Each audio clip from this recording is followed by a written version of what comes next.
To begin, connect the DATS CANetic device, and open the acquisition software. If you navigate to Tools, then Options, then General.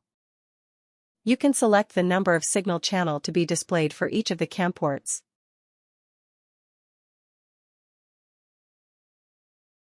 Next, let's navigate to View, and select the DATS CANetic GPS Parameter Explorer.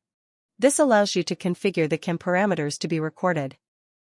To configure a CAN 2.0, or CANFD, select a CAN port, and load the corresponding .dbc file.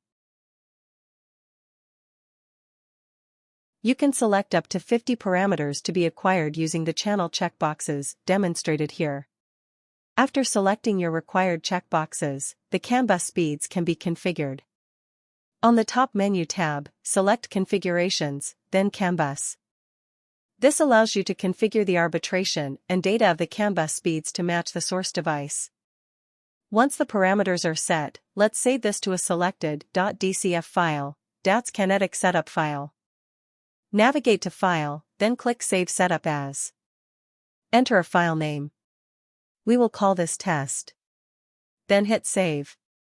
Let's close the DATS CANetic Parameter Explorer window and head back to our DATS acquisition software. To load the .dcf file just saved, let's go to File, then Load DATS CANetic Setup. Select the file and click Open.